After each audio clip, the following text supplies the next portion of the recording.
Hey everybody, thanks for joining us tonight. We are talking tonight about a topic around the what's happening rental wise in the market per se around America, but also local to Atlanta, Georgia, and some scams to avoid whether you're a renter or a home buyer. And then of course we always want to encourage you guys, if you are in the market to buy a home, don't run away from it and go renting. Still acquire a home, still buy a home in this crazy old market. All right, I think this might is this someone that you know? Say, hey, how you doing, Destiny? Hey, Destiny. So that's good. That's good to know. So we're live, so people can see us. So we appreciate you guys joining us. Let us know in the comments where you're coming in from, and if you are watching the replay after we our finishes live, please let us know again in the comments where you're joining from. If you want to reach out to myself or Lauren, I will make sure to put Lauren's information at the end of the live so you can do so. So we will jump into it and I will let Lauren introduce herself and then we'll kind of just jump into the topic. Hello, everyone. My name is Lauren Clark. I'm a realtor at Metro Brokers, Better Homes and Gardens, and I am also a leasing manager at an apartment complex in Georgia.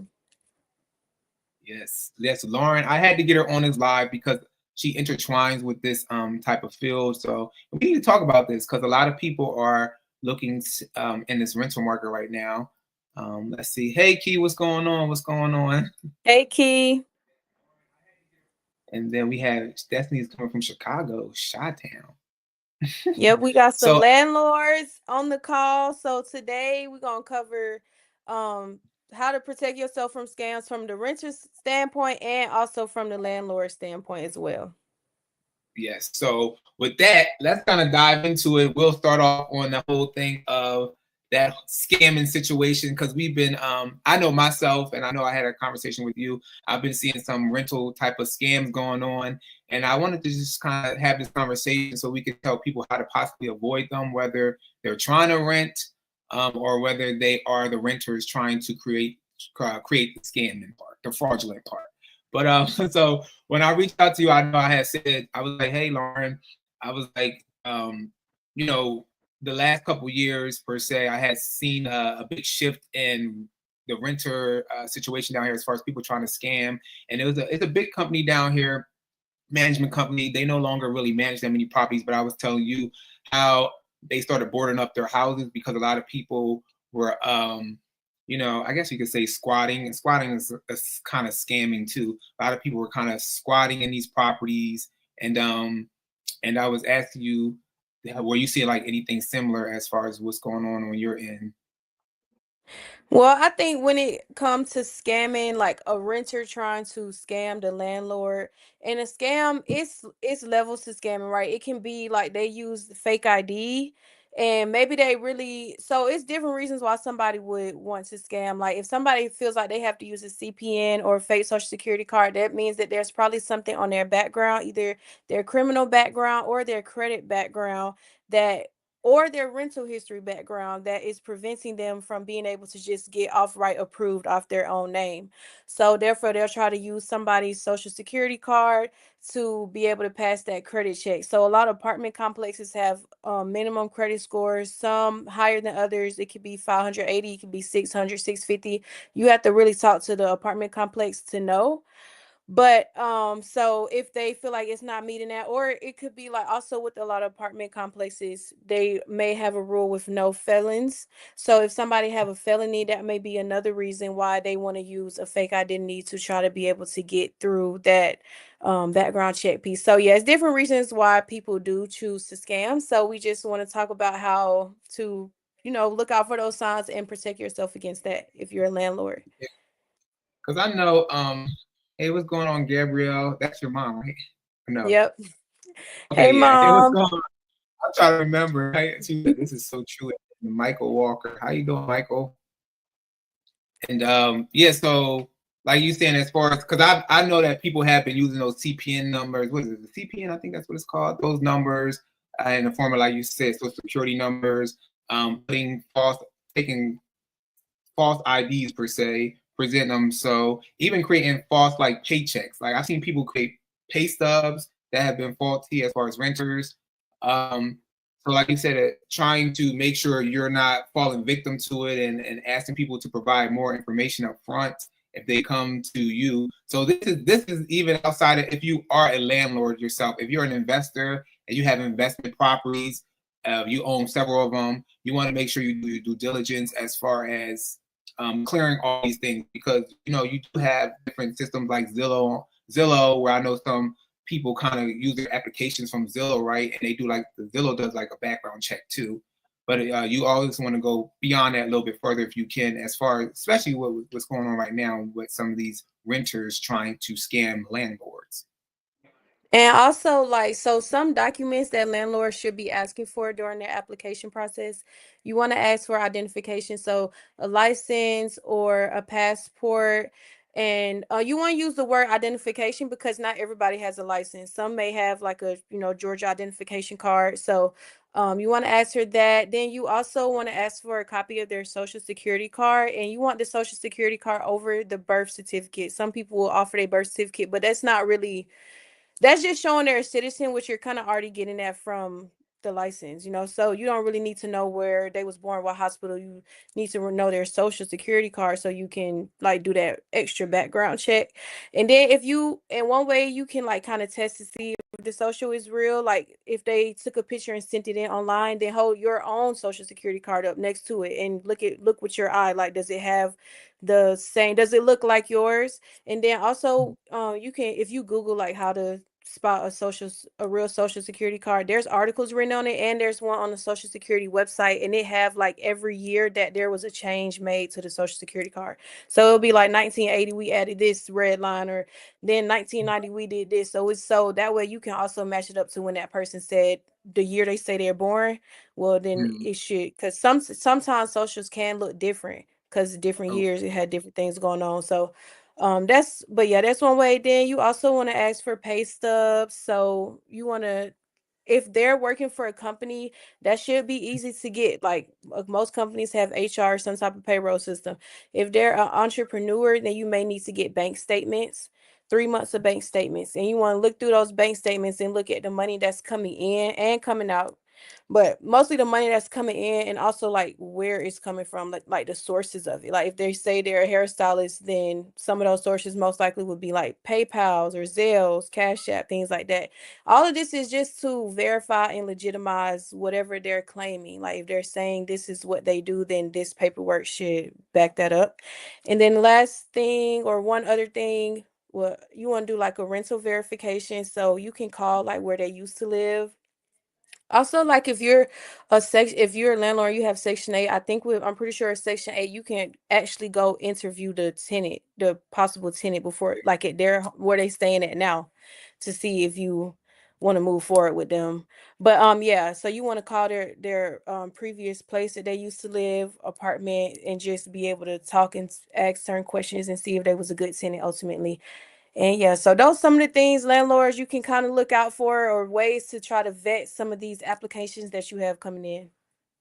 yeah, and if you guys have any questions, that's the purpose of us doing this live, having Lauren on tonight. So please don't be afraid to ask questions in the chat. And if you are watching this back on a replay, definitely put your comments below, questions below, or like I said at the end of the show, I'll have Lauren's email address there. You can reach out to her, or her email address will also be in below underneath the video for you to reach out to her directly as well. So the whole thing, I had a question around like Cash App and everything, because you said like in the hair, dress and everything. So when it comes to Cash App, how do you like, that's a kind of interesting way to kind of verify like money sources, like Cash Apps, like because No, I know some. you'll be looking at you'll be looking at their bank statements, but the deposit will Okay, be coming from the Cash App, because that's how some of them get paid, like as hairdressers and entrepreneurs. That's why you kind of got to get the bank statements, because a lot of them don't have the pay stubs. So you get their bank yeah, statements, and you'll see like, oh, Cash App deposit, Zelle deposit, this deposit from them doing hair or whatever it is they doing.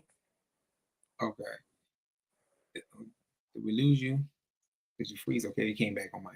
So yeah, so that's good information. So like Lauren said, if you are a landlord and you are looking for, if tenants are coming to you, just want to vet them vet them, because a lot of people nowadays, unfortunately, we don't want to be pessimistic about it, but a lot of people are falling on hard times, and some people are trying to, you know, do fraudulent actions to get whether money or get, you know, income per se, or try to get a space to live because they need shelter over their head. So we want to make sure you guys are secure and safe on that end. So let's flip it over to now, if you are a renter and you are again in a situation where you feel like you don't have so much income and you're browsing online, right? You see Zillow, or you go on Facebook Marketplace, or per se, like she said, trust but verify. Exactly. Exactly.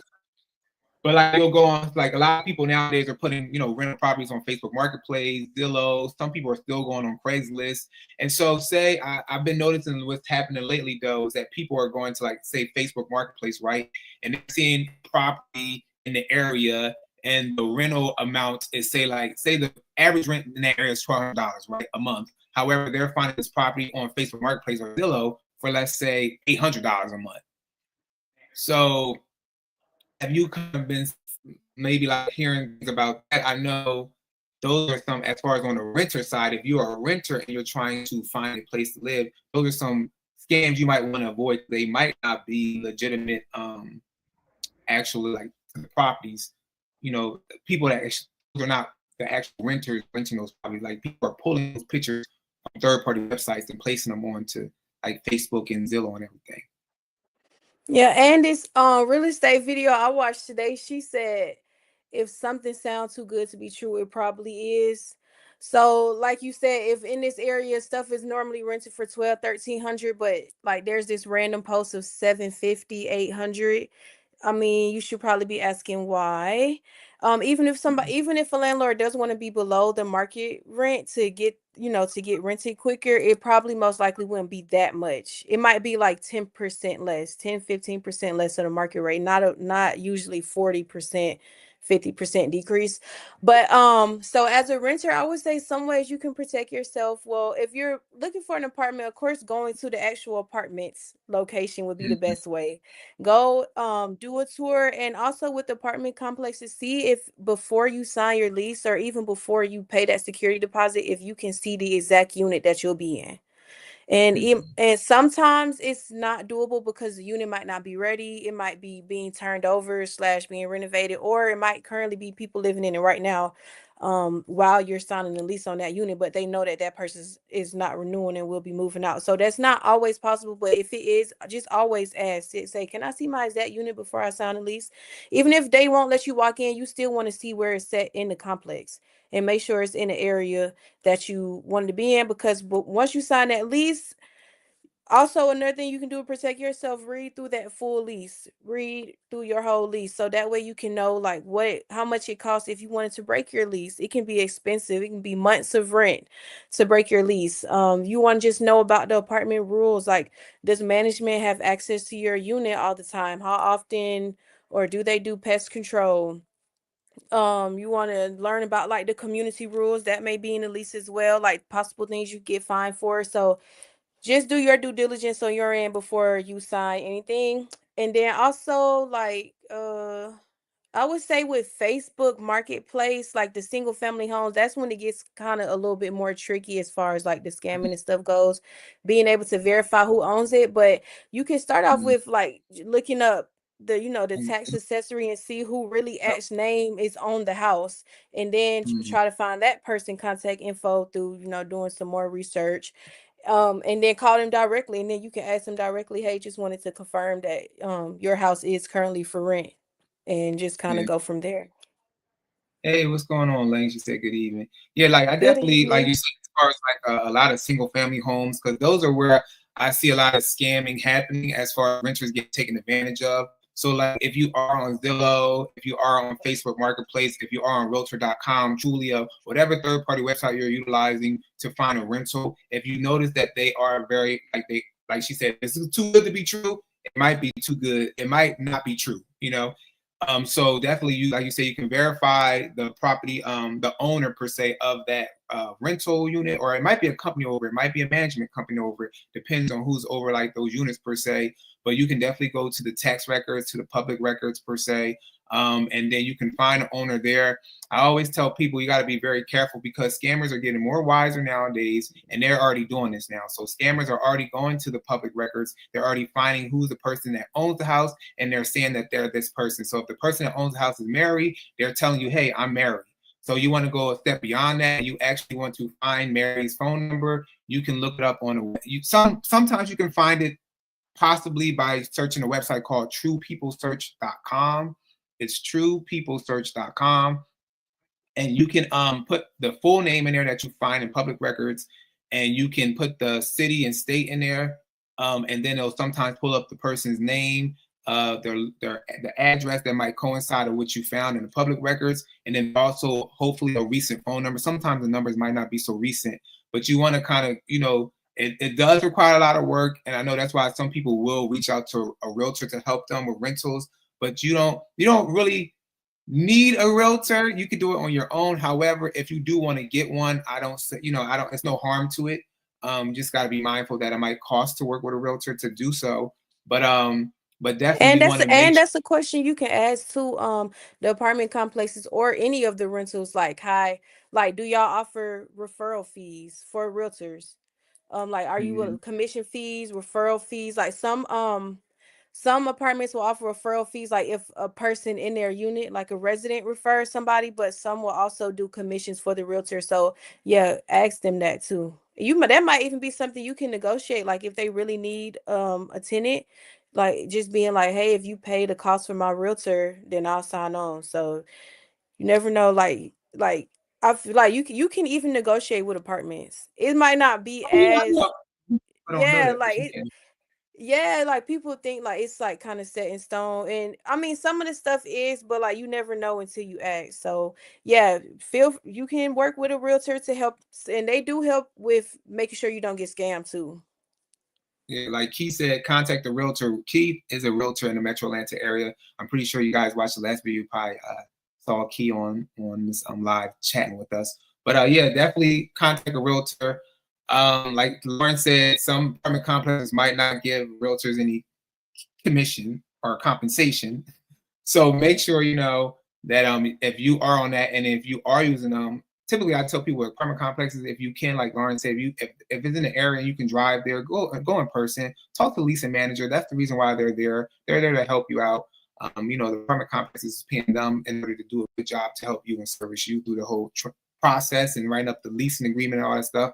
So if you are looking at apartment complexes, go to the leasing manager, drive there. If you do want to use a realtor to maybe go on like the high end apartment complexes, because I know sometimes the higher end apartment complexes, like those things, they'll get those. They have like realtors and people that kind of help with those type of rentals. So I definitely understand utilizing that. But and definitely if you are getting a single family house, a townhouse, a condo, and you know that those are not managed by like management companies and their individual owners, you definitely should contact a realtor if you don't know how to do the back end stuff as far as making sure it's correct.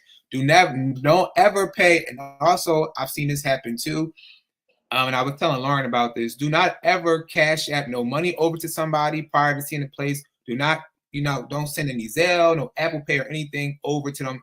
If somebody tells you like, hey, you need to pay $50 in order to see the unit or the house or whatever, that's a scam. No one's asking you to pay money in order for you to see the spot. You should be able to see the spot for free, like the place free per se. And then also be very mindful when it comes to people, because I don't know if you saw it, Lauren, but in Atlanta with these people, they were on Instagram, and they were like, I think they were called, I forget what they were called, but it was a bunch of these people that were scamming people from like going into the houses, and they was like taking the key, like doing like the keypads and all that stuff. But just be very mindful, because there's a lot of things on both ends, from you being a landlord or owning property, like Lauren said, from renters, and then on the other end from people trying to.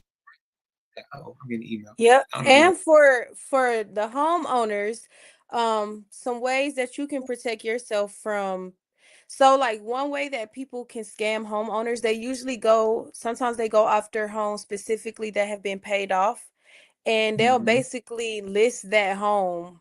So act like they own your home and list that home as if it's for rent basically. So like as a homeowner, they suggest like every few months or maybe even once a month, just like kind of typing your address in on Craigslist or different home sites and just make sure that there's no weird ad out there talking about your home being for rent. And also there's a website too that's called home it's And called home title lock. And it that one does like 24/7 monitoring. So it's not insurance, but it does monitoring on your title and just to make sure and just give you alerts in general to make sure like cuz like one of the scams too with the why they target homes that's been paid off is because it's like a scam with HELOC.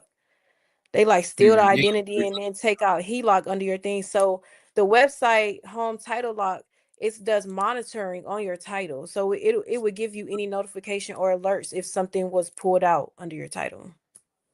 yeah, that's good because yeah, like you said, as far as the homeowners, if you do have a complete mortgage paid off, you do want to make sure you monitor that title. I know that in Georgia, there's a website called, I think it's called Fans with the G, was it GCCSA, something like that. I forget what the website is called. But down here, that if you currently still have a mortgage in place, that you can go in there because as long as you have a mortgage in place, you can get alerts of anybody kind of mess with any like documents or shifting anything or doing anything to any of your documents. But it's only if you have a mortgage still. But if you don't have a mortgage, like you were saying, and the deed is completely paid off, make sure you're mindful as far as checking every few months, every, how frequently as possible to make sure no one is, taking the title, quote, quote, the deed per se to your house and taking out a second mortgage. And then next thing you know, they're not paying the mortgage. And then you find yourself the house on the foreclosure steps, people coming to the door and evicting you out of your house.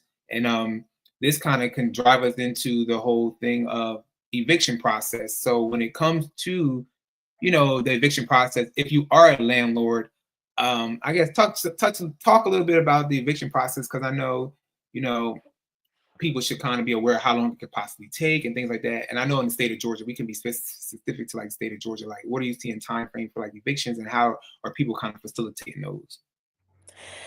The eviction process definitely can take some months. So that's why, especially if you're a small landlord, like you have a few properties or a few units, is the verifying piece really comes into play because even having one tenant not pay their rent to the point that they have to get evicted can really mess up your numbers. And it's also fees to it because you have to hire like lawyers. You have to pay for like the sheriff, the marshal, because sometimes like if you wait for the police, it takes even longer. So you can hire your own like off-duty marshal. Now this is after it's gone through the judge. The judge you have to wait for the judge to sign off on it. Then even the judge may still give the person a few more days to pay. So even if they're already like 2 months behind, it depends. The judge might be like, well, I'll give you to the end of the month, or you get like 3 more weeks and this and that. So that's still more time, more days that you not getting income. So then after the judge signs off, say they don't pay and you're actually able to evict them, you still have to have like a marshal or some type of like law enforcement in a sense with you, to my understanding. So that's like another cost to have to pay an off-duty marshal to come and evict. And then it's your also time and energy because you have to pack all of their stuff up. Hello, Erica. Thank you for joining. We're talking about Right. evictions. But it's also your time and energy too because now you have to go pack up all their stuff, put it out, redo the unit, find a new tenant. So it can take months, and some people know that. That's why some people will move in like scammers. Some of them will move in with the intent already of not paying because they know that they can at least lay their head here for a few months before they got to get out. Yeah. And that's the thing about I know like my aunt went through the whole eviction thing. She has a row home and the tenants basically what happened in her situation is she's renting it out. The tenants decided that they no longer wanted to pay rent, so they're now considered what a holdover tenant, right? They're just staying in the property. They're not paying rent. And then I think while they were there, a pipe burst, and so the pipe had burst, and they created water damage in the basement. And then when she finally got them, she, went to the system, filed for the eviction, everything. She went to the courthouse, and when she got to the courthouse, she didn't think they were going to show, and the tenants actually came to the court. They actually showed up, and when they showed up, the judge, like you said, the judge can say, okay, you need to pay X, Y, and Z. However, you have 30 days or whatever amount of days to still be there, but you got to vacate after then. So even though she had got the order for them to vacate the property, I think it was like another additional, the judge gave them another additional 60 days that they were in there. And come to find out, the guy that was sitting in there that was supposed to pay the rent, he actually was renting out another room in there, and he was getting the money from that person, but wasn't paying the rent for where he was staying at. And so now that she got them out and she's in the house, all the damage that's in there, it's a lot of money to kind of repair. So like you said, be very mindful if you are a landlord, because some of these property, like apartment complexes, like the bigger ones, they already have like a legal team in place. So it don't take them nothing to kind of get people out. It's like, okay, if you don't pay your rent by this month, it's late. And if you don't, and after you go past the late point, by this day, we're sending out an eviction letter. And it's always kind of ever flowing with some of these bigger properties. But if you're a mom and pop landlord, like an investor that wants to buy investment properties, and we're not trying to scare you guys, we're just trying to be realistic about it, because we know Lauren gets a lot of people all the time that are investors that kind of want to buy, and they want to put tenants in place. So this is a good person to connect with, because she knows this whole process. So that's why we kind of wanted to create this live. But if you guys have any questions, don't be scared to put it in the comments. Ask questions. You have an expert on the live tonight. That's why we're doing a live. So, and I will say, for the renters, if you do fall on hard times, because sometimes life happens, like you lose your job, this and that, you don't want to have that eviction on your background, because it really does follow you. So have communication with your landlord, have communication with your property management, and talk to them and let them know. Give them dates. It's called plan to pay. Give them your plan on when you plan on paying. Like, they will really appreciate that communication and be more willing to work with you, and even be more willing to maybe hold out so they don't have to file that eviction, because most of these places not really trying to evict you. Even the big companies, like that's money loss, that's profit loss for them every eviction, so they don't want to. So if you able to work with them and they can communicate, they'll try to work something out with you. So just try to communicate and try to like put down big payments on it if you can. Like, if your bill is like 3,000 or 4,000, try to make like 500 plus payments if you're able to. And before you know it, like, it'll get down. Cause yeah, once that eviction's on your background, it's like a lot of apartments complexes hold it against you, and it really limits where you'll be able to live after that. Cause then you might have to live in second chance properties, and that might not be where you want to stay. You might want to stay somewhere else, but you have this lingering eviction even from years ago that apartments are looking at like, wow, well, if you didn't pay them, you about to come here and not pay us. We don't want to take that risk. You can't move here.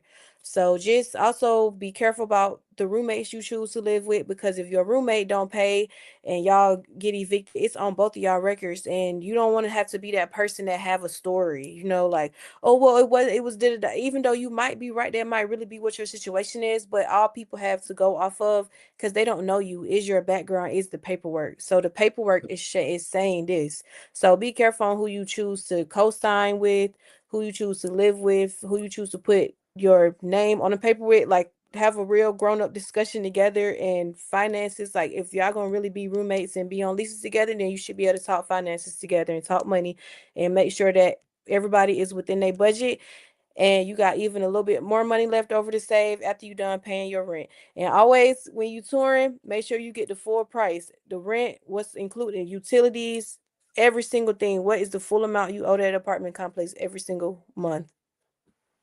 Hey, what's going on, David? David Matney. He is a real child in Nebraska, Omaha, Nebraska. So if you guys are looking to go out to Omaha, Nebraska, as far as you need a real estate connection, David Matney is a wonderful realtor. He said, great advice, Lauren. Yeah, so definitely, like, even what you said, like, I had a situation back in the day that I co-signed for a family member, and I was living in California, and that stuff followed me all, and I wasn't even in Jersey no more. But so definitely, like you said, be mindful. Even if you are a co-signer for somebody, a co-applicant with somebody, like Lauren said, be mindful. You don't want to mess yourself up. And so since we're down this road real quick, can we talk about like some of the requirements needed? I know down in here in this Metro Atlanta area, as far as like how much income does people typically need to make, rental, like your credit score requirements, and like you already touched on like the evictions, bankruptcies. I know somebody told me that they got denied from a rental because of a repo came up on their credit, like on their history. So Can you tell us some of the requirements down here as far as when it comes to renting in this metropolitan Atlanta area? Well, I would say for the credit score, usually around like 600 and above, maybe like high 80s. Now, if you have a credit score under that, it doesn't mean that they won't work with you. That's just what they like to see. When you buy in a house, they like to see 620 and above.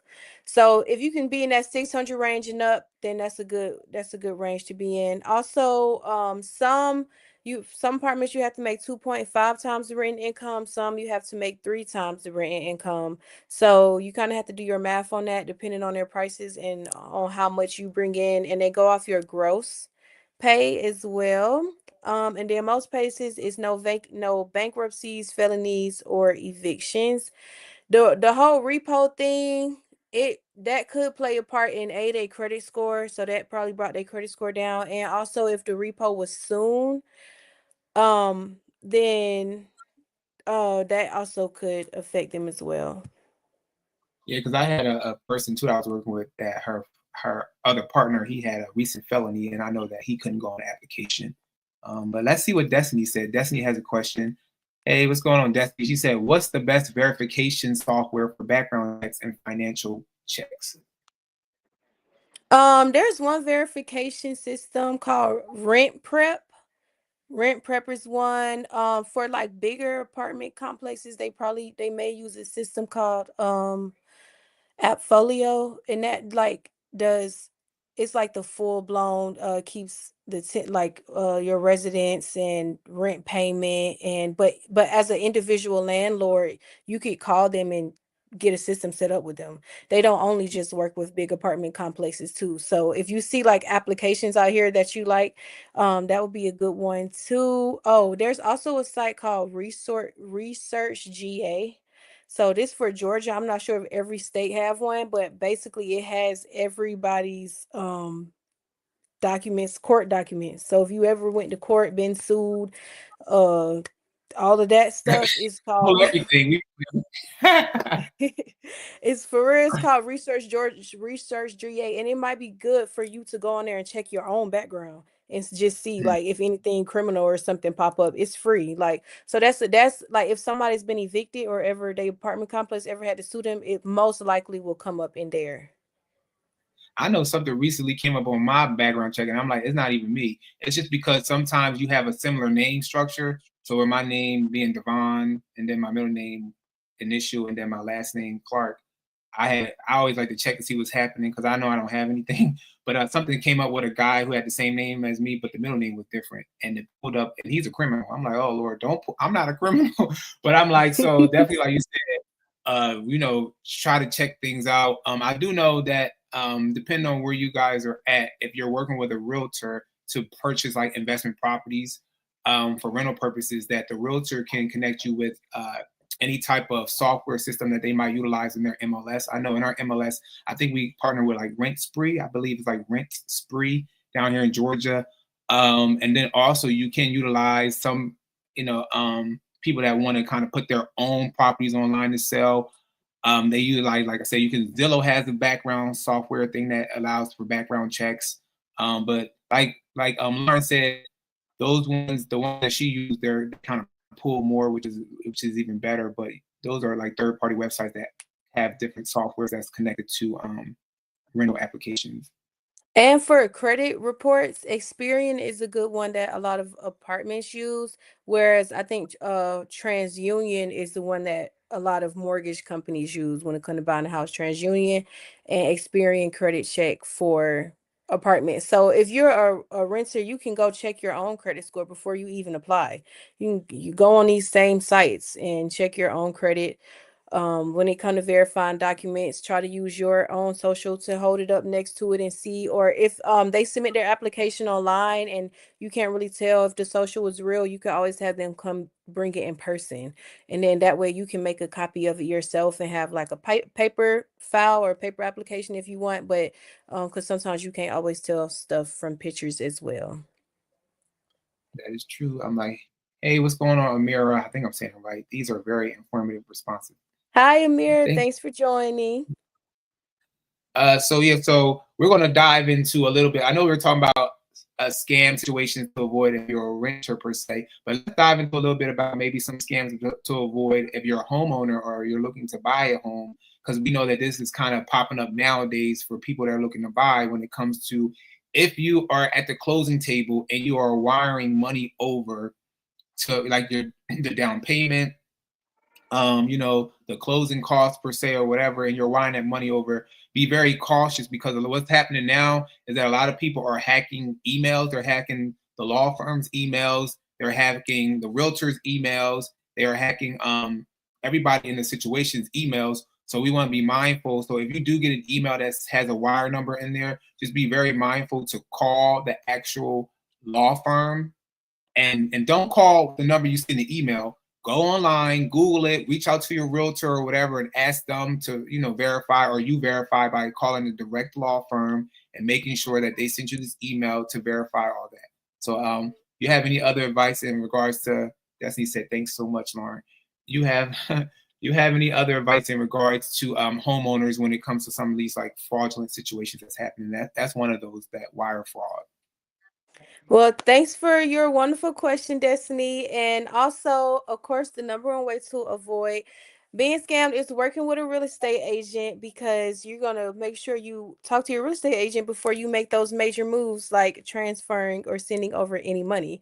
And also, I had took a real estate scamming class at Keller Williams, and they had a closing attorney there, and he said that when it comes to when they this the wire sheet that has the information on how to wire, one of the most safest ways to send that sheet is through a fax machine. Just FYI. I know it's old school, but he said it can't get it can't get hacked, like it can't get intercepted. So that's one way. Or you can always go to the law office yourself, like you as yourself, not your agent, you as the buyer, and go pick up that sheet yourself that has the wiring details. So that way it's put in your hand and you know for sure it came from them. Like that's the main thing, because once that wrong wire is sent, it's very hard to get that money back. If you ever do, like I know one couple that happened to a couple. They had somebody email got hacked, either their agent or the attorney, and he sent him an email like, okay, we're ready for your payment. You can make the payment here. They sent $140,000 to the wrong place. It was fake, and it was in the same email thread. So that's the thing. It don't always got to be a brand new email. They can literally hack one of somebody email account and be in that same thread. And sometimes they can hack it for days and be watching the conversation as it goes. But either way, they sent 140,000. They was only able to recover 50,000 so far. So you want to just have preventative measures. So make sure you talk with your realtor before you send any major payments, and just talk with them so they can make sure that that we're on your side to help you. You're our client, so we want the best for all of the clients we work with. Yeah, so like I said, we want to touch on both sides. Like, yeah, we are talking about rentals and everything as well, because we know a lot of people are shifting to the rental market right now because they might find the mortgage is kind of high to afford right now. But we want to make sure, even if you are buying a house, because we are realtors, we help people buy and sell. So we just want to make sure that if you are going through the process, that just to give you some tips, some tips and some tools to utilize through this whole process. So I know another thing that kind of popped up recently as far as scams too. It's actually one of the clients that I work with now, which was very interesting.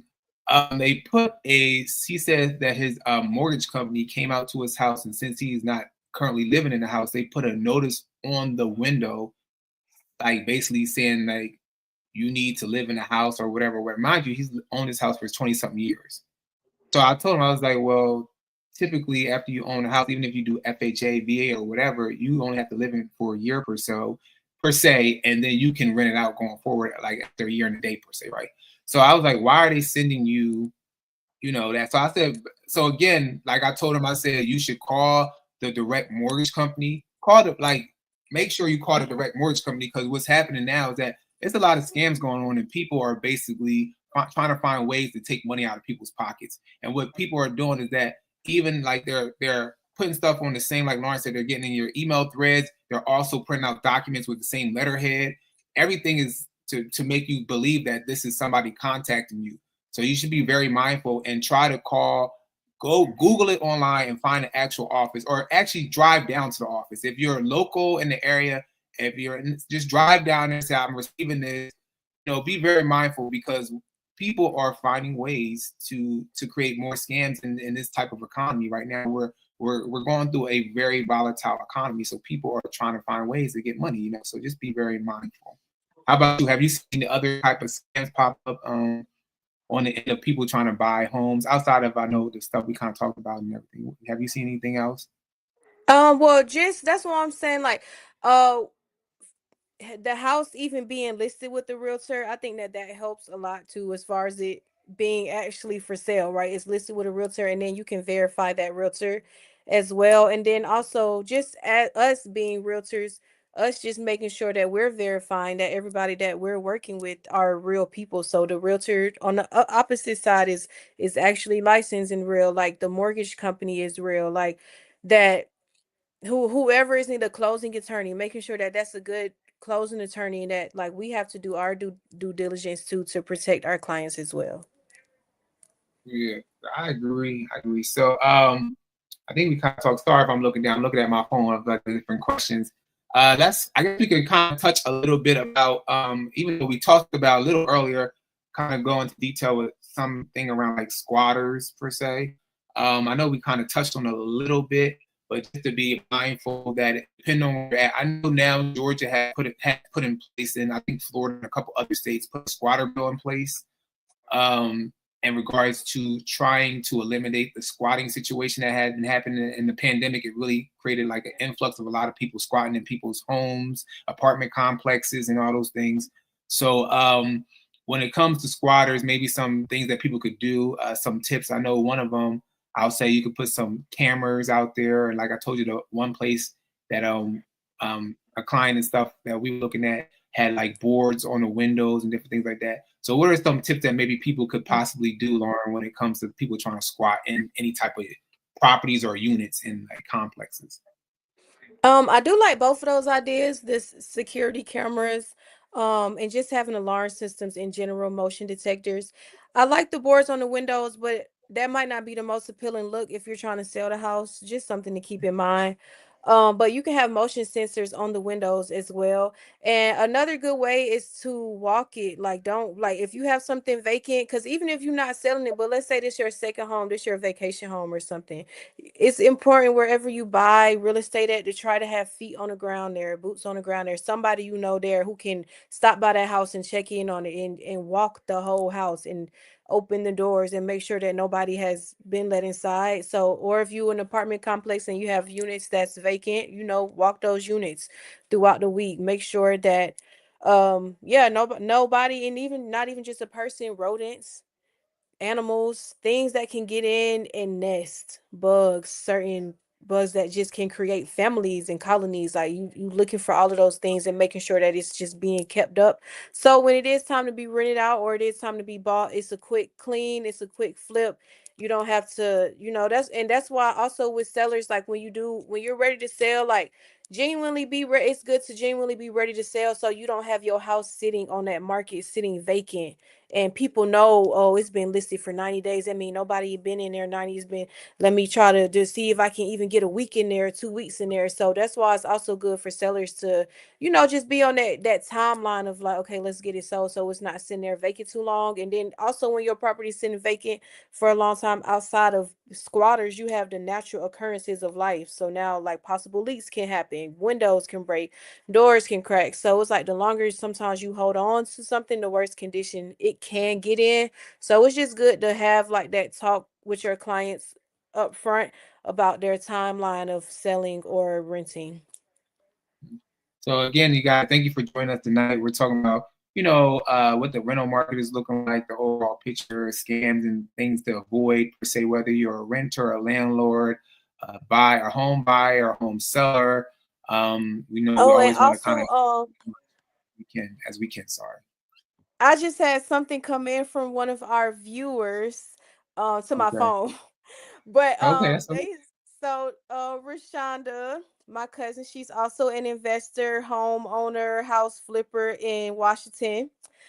She Okay. said if you have vacant houses, you can put a couple of cheap chairs and tables and a couple of toys in the yard to make it look like it's occupied. And also, you can keep a second floor hallway light on at night so it looks like someone is inside. Yeah. Yeah, I So agree. That's thank you, all. Rashonda. Yeah, thank you, Rashonda. That's all tips to kind of to kind of scare people off to make them think that someone occupies the space. So if you guys have any questions or want any more, just have anything to say in regards to conversation like Rashonda, we appreciate you, Destiny. We appreciate you guys. We appreciate everybody watching tonight. But we love to hear more from you guys in the in the live chat. So please don't be scared to comment. Let us know how you're feeling, any questions, and different things like that. So if you guys have any more tips, please let us know. We're going to read. I'm going to pull an article up real quick, and we're going to just talk about the renter market as far as what they're seeing in 2025. And so we'll look at that. So if you guys are looking to rent in 2025, this is what they're kind of predicting. So again, this is what they're predicting is not, we can't say if it's true or not. This is what they're predicting. So it says, I'm not going to read the whole thing, but it says 2025 is a renter's market. Housing economists say, here's how to take advantage. And they are basically saying, if you're a renter, the market may be shifting in your favor. As of December, the median asking rent price in the U.S. was $16.95, down 0.05% or $8 from November, according to a new report by Realtor.com. The latest rent price is 1.1% lower, or $18 from a year before, and down 3.7% from the peak highs in July 2022. It says renter affordability is improving in part because of the construction boom of new apartment buildings during the pandemic, according to Daryl Fairweather, chief economist at Redfin. He says there are still units coming online now from projects that were started back in 2021 and 2022. And so basically, like I said, we're not going to read the whole article. Basically, they're saying that if you are currently in the renters market right now, and you do want to rent, that they're kind of seeing rents kind of go like a downturn in rents. How you feel about that, Lauren? Are you feel like you're seeing that on your end? I know on my end, I've been seeing rents kind of soften, but it's not that much of a jump, but it might be down like $100. I've been seeing. Yeah, I think there are a lot of also new apartment complexes being built in Atlanta, but I will say people are always looking for single family homes and 3+ bedrooms. I've realized that like a lot of people like one bedrooms for the single people, or even people who might have just retired and now it's just them, don't have kids, or if this is your new apartment. And then 3 bedrooms are popular because a lot of people have children, or they have blended families, or because things are getting more expensive, more people are willing to cohabitate and live together. So yeah, if you're a developer out there, a builder out there, you're thinking about doing some apartments, make sure you put some of those 3 beds in there, because those seem to be very popular right now. And like you were saying, I know we talked earlier about this on the phone. Like you were saying, people that are looking for those type of spaces, those single family houses and different things like that, if you can afford to make the move, and if it's affordable and makes sense as far as you doing multi-generational living and everybody can afford the mortgage, why are you staying inside of an apartment? And I don't want to, I don't want to get in people's money in their pockets, and I don't want them to like divine. It's hard right now. So I totally understand. But what's kind of stopping you from wanting to get out the apartment, especially if you find yourself, with so many family members living with you, and even people that I've dealt with some clients, in the past that were renters, and what they basically done, they had rented houses and they paid $2,800 or $3,000 a month to rent. So, and I know that there's some factors that are keeping them from buying, so I get it. But it's like, how do we kind of get on the right path? Because if not, you're going to be paying somebody else. If you times what 3,000 times 12, what's that, like 36,000 a year? That you're kind of paying towards. I don't know if I did my calculations right. I don't know, but you're kind of paying towards that. So how do you feel about that, Lauren? And then we'll put David's question on the screen, because I see David wrote a question. How do you feel about that? Like, people are renting and they can afford to if they're in a good space. I don't want to say they can afford, because how do you feel about that? I think when you're in a good space to buy your house, you should buy your house, especially if that's your goal, because eventually, like, renting probably will get old. Like, especially as your family grows, and then the rules of renting, like, you might can only have this certain amount, this certain animal, this certain breed, or only this amount of animals, or like it just have different rules and stuff that probably might get old to you after a while, especially like you said, if you have big family, you have kids, like, and you want to just have ownership and have something to pass down to those kids. So that need to be like, if you want to own a home, before you even sign that renter's lease, like even think in your mind, like have like a 3-year plan or a 5-year plan if you can. Like, okay, I'm gonna just try to rent like 2 years, 3 years, and not even just that. I'm a rent 3 years, and during this 3 years, I'm gonna be saving this amount every month. Like have a legitimate plan so you don't get caught in the wheel of renting, and you've been renting now 10 years, paying like you said, basically paying off this person mortgage, and you could have like bought your house and paid off your own. Yeah, so it's very interesting. But let's see what David said. He said, "What is the most common mistake do you see new investors make when becoming a landlord?" So, what's a common mistake you see? I know one, but what's one that you kind of see? I would say, outside of the inadequate tenant screening, because we talked about that, the background checks and stuff. I would say, inadequate record keeping. So just like their budget wise, especially like let's say you want to be in your lease as a landlord, you want to put a late fee in there. Maybe you give them a few days grace period. Rent might be due on the first. Let's say you give them a grace period till the fifth. If they pay late, then let's say they owe um a $75 late fee. Just making sure you actually charge that late fee, like actually charging for the things that you said you was going to do, and actually taking note of it and putting it in your record keeping, and any maintenance and things that you have to get done, having that in a record keeping as well. And then I would say a thing that I kind of see what are some common mistakes that new investors kind of make when becoming a landlord is definitely, like you said, the record keeping, but also on top of that, like really defining that lease. I feel like a lot of people don't put the agreement in place strong enough. So really define that lease. But also another thing that I've seen too is like if you're getting a management company, everybody doesn't need to have a management company. If you are a new investor and you own 1 or 2 properties, and if they're local, I tell people when you start as a new investor, you should start buying locally around you. Buy locally around you. Don't buy no more than like an hour away citywide, so the next way you can learn how to sufficiently be an investor and a landlord of a property. So I always say start locally, buy something. And I know some people are like, well, it's so expensive to buy here, and I'd rather buy in Ohio where it's cheaper. I understand, but if you don't have a good person, like a contact in Ohio to kind of, facilitate responsibilities to, then it becomes a little hard because when you have to like with new when it comes to building, sometimes when you're buying new build like a building from somebody or whatever, you might have code enforcement, like different codes that have to be taken care of, that have to be updated now. So if you're buying a house, or if you are a current person that has a house and you want to shift it into a extra house to rent out, then the permit, like the building code people will come out. They're going to inspect stuff. They're like, this needs to be up to code. You need a new fire smoke detector. You need a new carbon monoxide detector. You might have to put sprinklers into the units now because different codes require different things. So just be very mindful when becoming.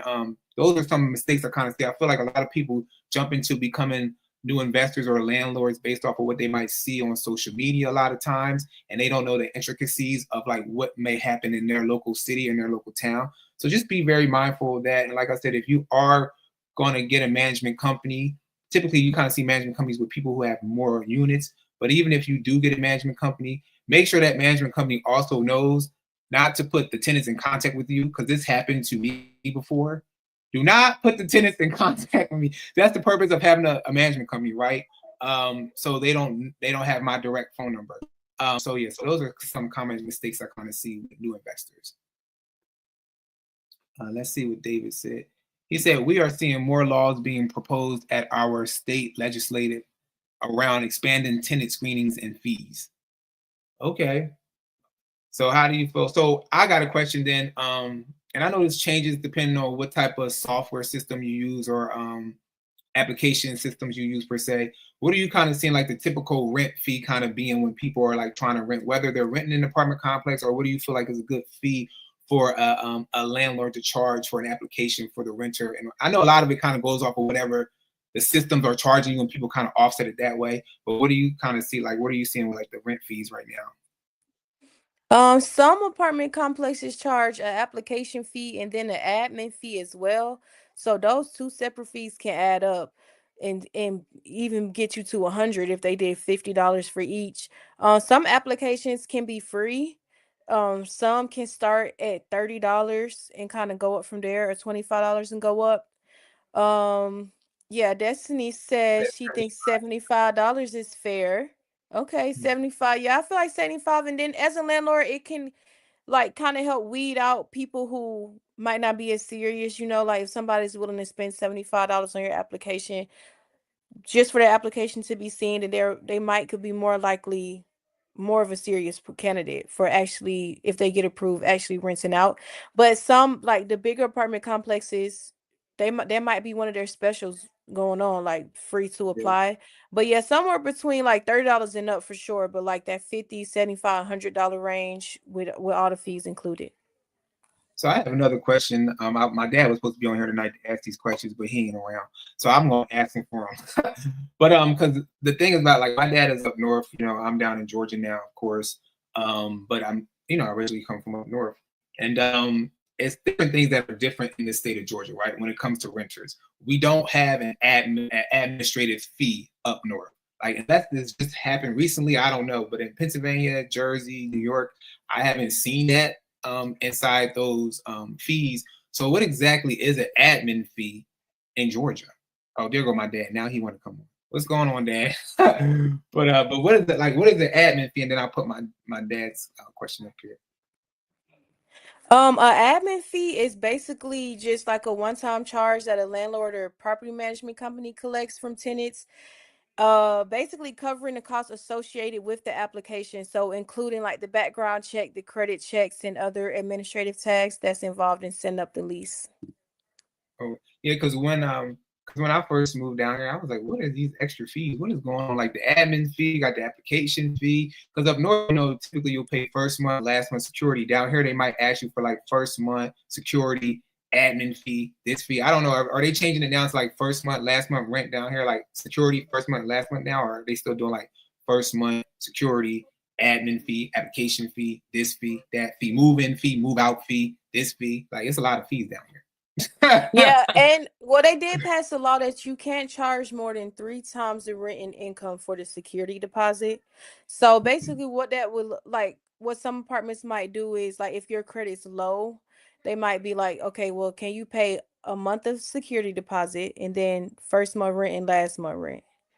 So Okay. that's like a big lump sum out front, but at least you'll be coming out with at least 2 months of your rent paid, and then 1 month rent would be the security deposit. So that's what I've been Okay. seeing a lot too for security deposits. It kind of has gone up. Like, remember, security deposits used to be like $500, but now a lot of them are 1 month of that rent.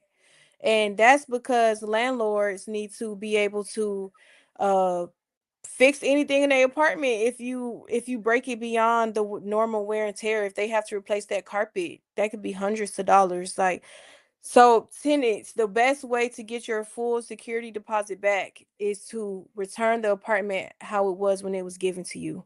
Clean everything out, vacuum, clean out the tubs, the toilets, like literally give it a deep clean. Fill in any Yeah. holes if you mounted TVs, fill in any holes. Like, if you do that and return it in the way that it was given to you, that's how you can get your full security deposit back. Because that's what it's intended to be given back. So a Yeah. good apartment complex, before you move out, they should try almost give you like a move out walkthrough, or give you some type of form that shows you what they're looking for and what you could possibly be charged for. So this is my dad. My dad finally made it. He said, "Why do apartment complex take so long when maintenance is due?"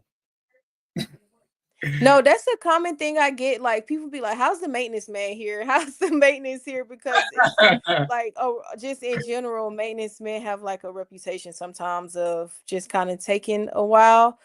But I mean, that's why you want to be at a good apartment complex who value themselves on providing good tenant experiences, even after they've recruited you and you've become a tenant. Like they care about your experience throughout your entire lease, so they don't want to Mhm. sit and they don't want you to sit in your problems. And also, that's not good for the building itself for problems like if someone's reporting a leak or this and that, and nobody's fixing it for days or for weeks. That's how stuff gets run down. So it's good for you as a landlord.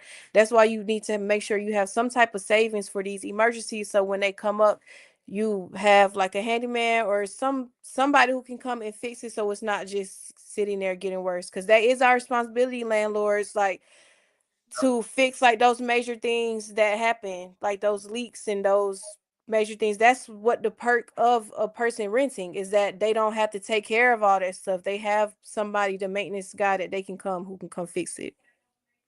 And I don't want to be a Karen, but I also know that if you have been requesting to for those like those things to be fixed and they have to do something health wise with you, you can call the Department of Health. You can call also, if anything's not up to code, you can call the building code people on the apartment complexes and on house or single family houses and management companies. You guys as tenants have rights just like landlords have rights too.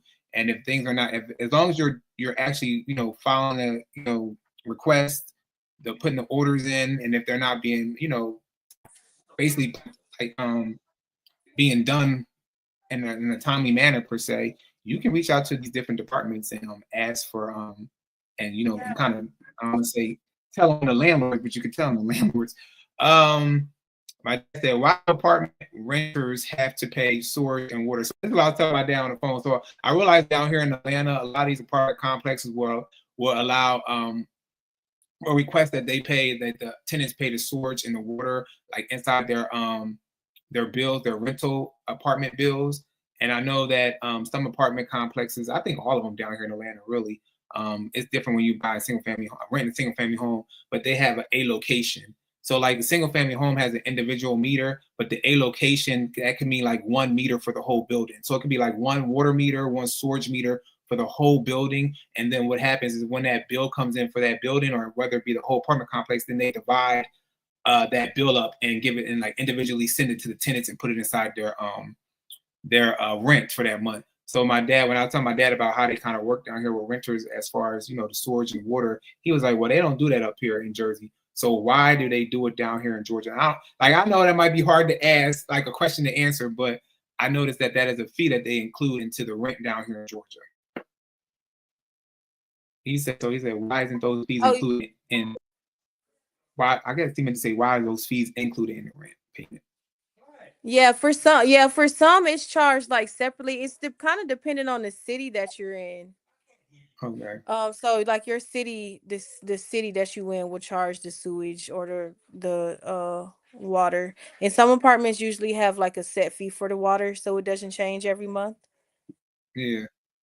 All right, let's see what Stephanie said. Stephanie said, how difficult is it to prove that someone is a squatter rather than a tenant with a legitimate claim to occupancy?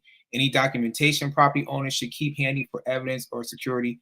So I do so what I tell people typically, and this everybody can do it their own way, is if you have your own personal property, you should put it in like an LLC, and then you should then basically make the LLC rent to you as the owner. I know it can be kind of weird to do, but it basically just shows the legitimacy of like this person is not the owner of like they can't just go and just create this whole fictitious name of them being like the owner and saying like they own the property if it's in like an LLC.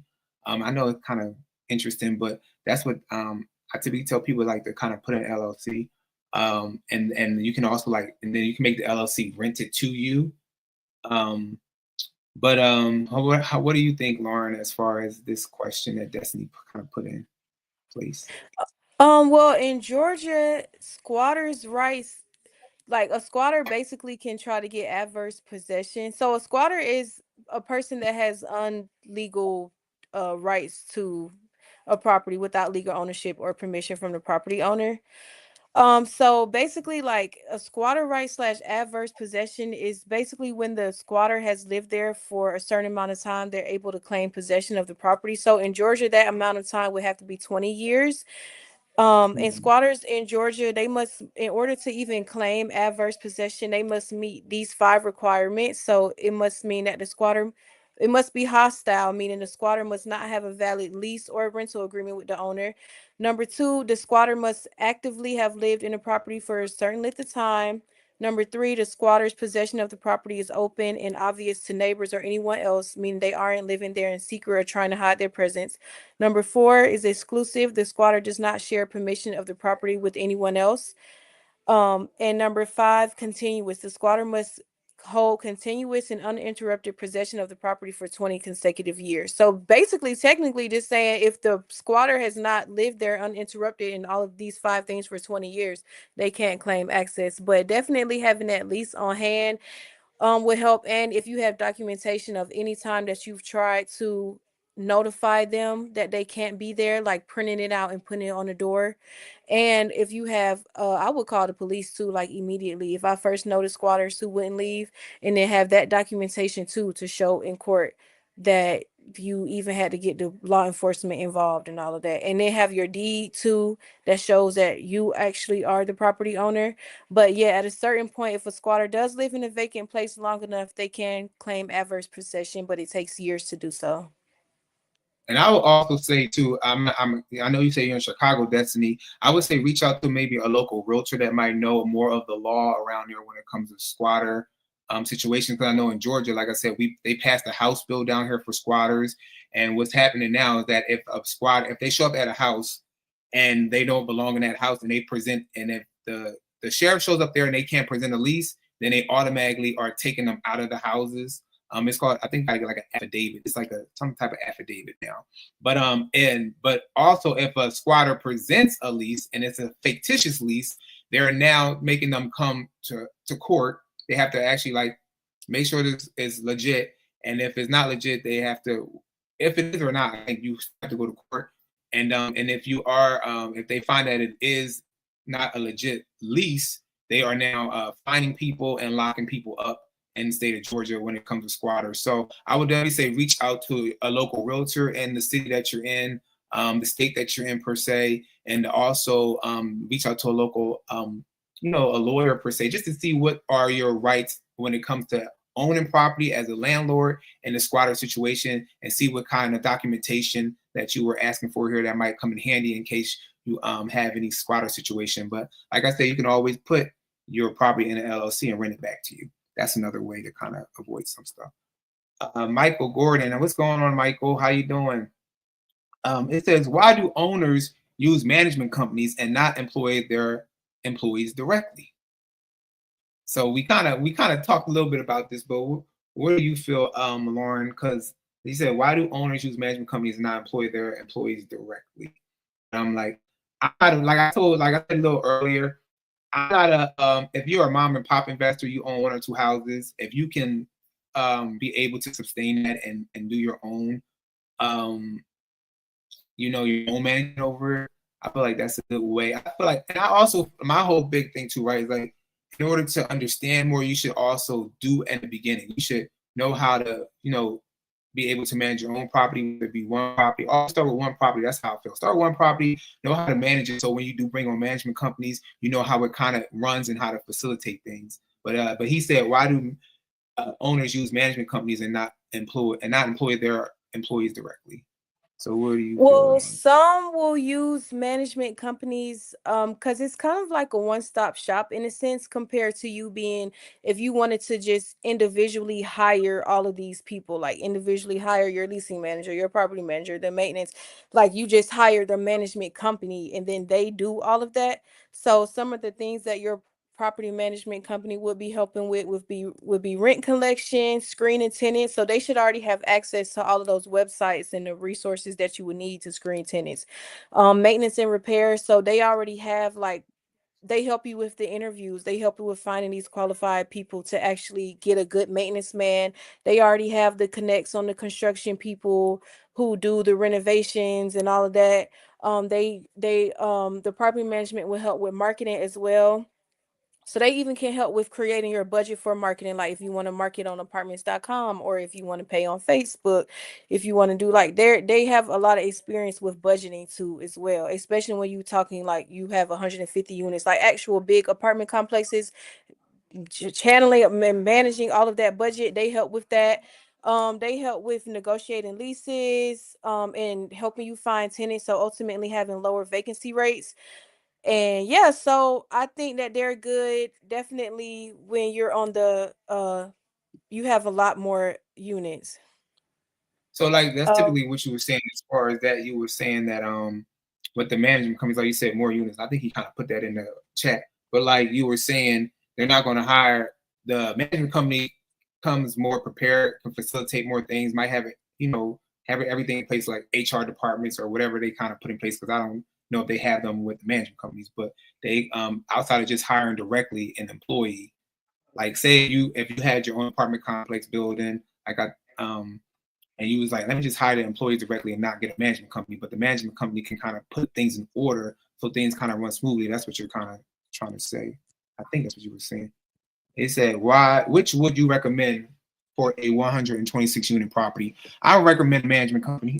What do you recommend, Lauren?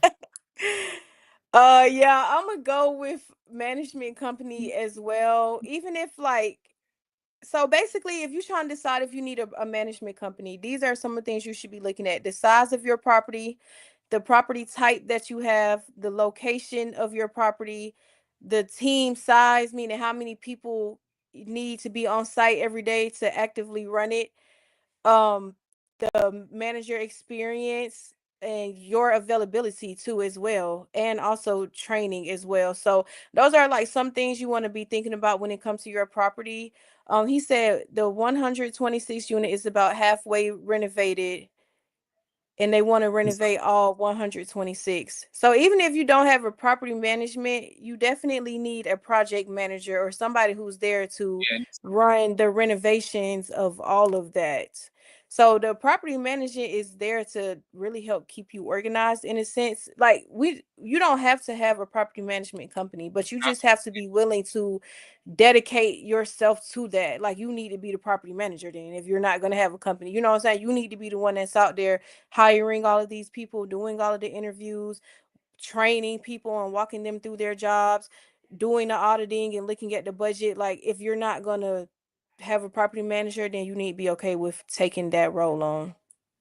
Because sometimes you might be in a situation too, like if you don't want to hire a property management company, like all those units, I suggest that you do that.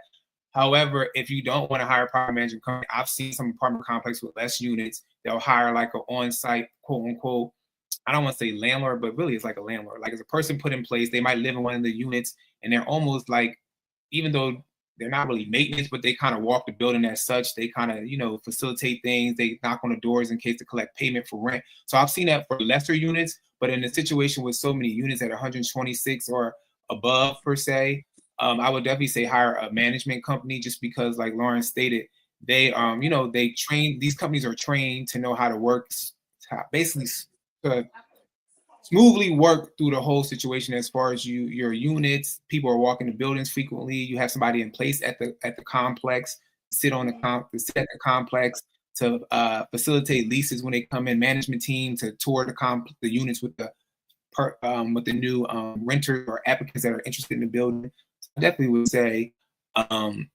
with something as large as that, and it might not be, like some people might be like, well, that's small compared to an 1,000 unit apartment building, but you have a lot of units. 126, that's a hefty amount of units to kind of oversee per se, right? What did Michael Walker say? He said there should be more laws to protect homeowners from getting their deeds stolen, their properties so easily being able to be invaded and claimed by squatters. I agree, Michael. I agree. What do you feel about this, Lauren? Because I definitely agree there needs to be more laws put in place for homeowners. in It regard to definitely should be more laws, but right as of now, the primary protection against someone stealing your deed is obtaining a title insurance policy, which essentially ensures the legal ownership of your property and covers any costs associated with defending your title against fraudulent claims, including if someone tried to steal your deed.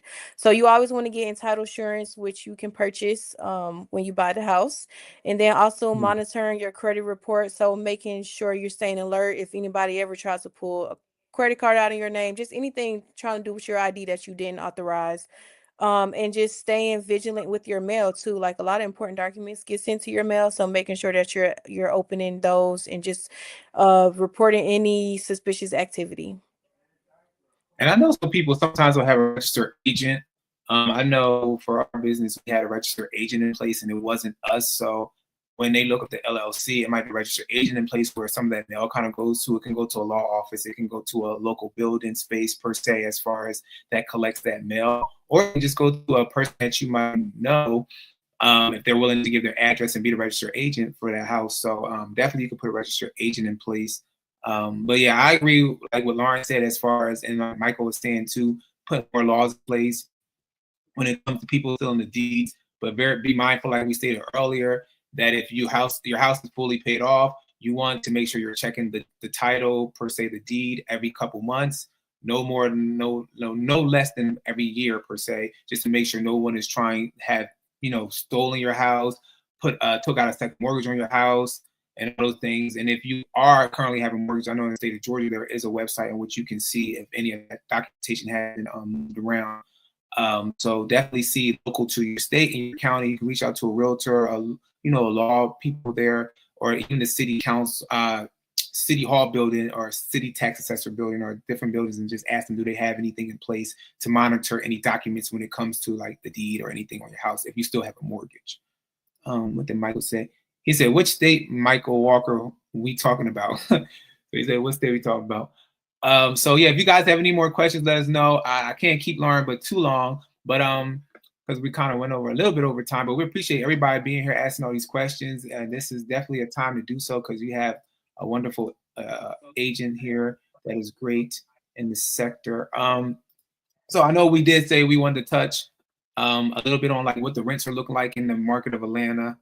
So I'm gonna pull this up real quick and see what people are feeling like. And then of course, like we know, we ultimately want people, if you have a goal of purchasing home ownership, right, we want you to buy instead of keep paying out of pocket. But we understand everybody, everybody doesn't want to buy.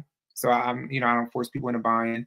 And but also everybody might not be in this space right now to buy. But ultimately, if that is your goal, set yourself up for success, right? Start saving if you're currently renting. Put money away, and go, like, talk to people like Lauren or anyone that's local to your state or your city. Like, have a conversation with a professional and say, hey, I'm renting right now for a year or so, like a couple years, but I ultimately want to, my dream is to obtain home ownership. So this is what we were looking at, Lauren, and I know I had sent this to you earlier, so it was last minute, so I apologize, you guys. I sent this to Lauren at the last minute. I apologize, Lauren. But this is just like looking at some of the rents, and so it says like Atlanta rentals average $1,500 for a studio rental to $4,750 for a 4-bedroom rental. The median price of all currently available listings is $2,390, or roughly $2 per square feet.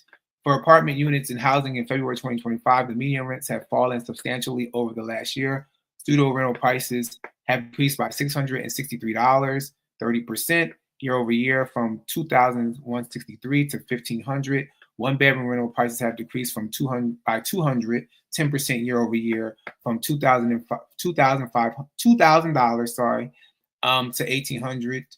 And then the two-bedroom rental prices have decreased from $662, $62, 21% year over year, from $3,000. I'm just going to be rounded off to $2,400. And then 3-bedroom rentals prices have decreased from by $163, 5.69% year over year, from $2,858 to $2,695.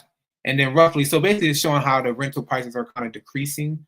So I didn't know if you kind of with seeing that in the market as far as rentals kind of going down not every city, every state is different. So this kind of breaks down some of the cities and what they're seeing right now in rental prices. So what are you kind of seeing down here in the rental market when it comes to rental prices for like 1 bedrooms, 2 bedrooms, 3 bedrooms? Like you said, it ain't that many 3 bedrooms. They need to build some more. But what were you kind of seeing?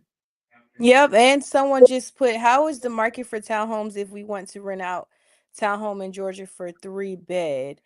So if Mhm. you on the landlord side, it's good because people are looking for those 3, 4 beds. But even if you on the renter side as well, like just keep looking because it is 3 beds and 4 beds out there.